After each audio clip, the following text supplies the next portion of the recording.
When I found out my brother was a total psycho, part 1/2. I thought I'd finally found my family. After years of searching, I finally tracked down the guy who'd given me up for adoption. We met at a coffee shop, and at first, it felt like no time had passed at all. We were both in our mid-20s, with the same goofy grin and laugh. But as we started talking, I realized that something was off. He seemed off. Too perfect. Too rehearsed. And then he dropped the bombshell: he'd been manipulating me my whole life, using me to get revenge on his own family. The adoptive parents who'd taken him in after our mom passed away. They were abusers, and he was the victim. I felt like I'd been punched in the gut. I couldn't believe it. How could someone do that to me?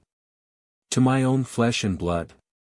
But what really took the cake was when he started explaining all the ways he'd helped me grow up. The way he'd subtly sabotaged my relationships, the way he'd manipulated my career choices. It was like a masterclass in psychological warfare. I felt like I was living in some kind of twisted dream. And then, just as I thought things couldn't get any worse, he dropped another bombshell: he had a secret backup plan. A contingency in case I ever found out the truth. He pulled out a letter, written by our mom before she died, revealing that she'd been working on a way to escape her own abusive family. And his plan was to use it to take down both families, once and for all. I was horrified. But what really got my blood boiling was when he told me that he had no regrets. That he'd do it all again in a heartbeat. I felt like I wanted to rip my hair out. So here's the thing, I'm still trying to process everything. My head is spinning, and I just want to scream. But as I sat there, listening to him monologue, something inside of me snapped. I realized that I'd had enough. And then he smiled at me. And said, "Good luck," before walking out the door. Yeah, you guessed it. That's when things got really interesting.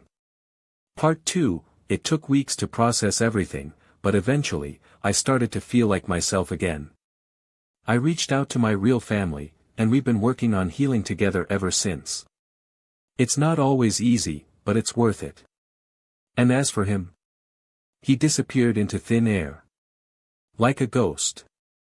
I'm still waiting for him to resurface, just so I can give him a piece of my mind. But deep down, I know that I've already won. Because when you're a victim of abuse, the only way to truly heal is to rise above it. And I've done just that. Or at least, I'm trying to. So to all the survivors out there, please know that you're not alone. And if you ever feel like you're stuck in a nightmare, just remember, you have the power to wake up and take back control of your life. Believe me, it's worth fighting for.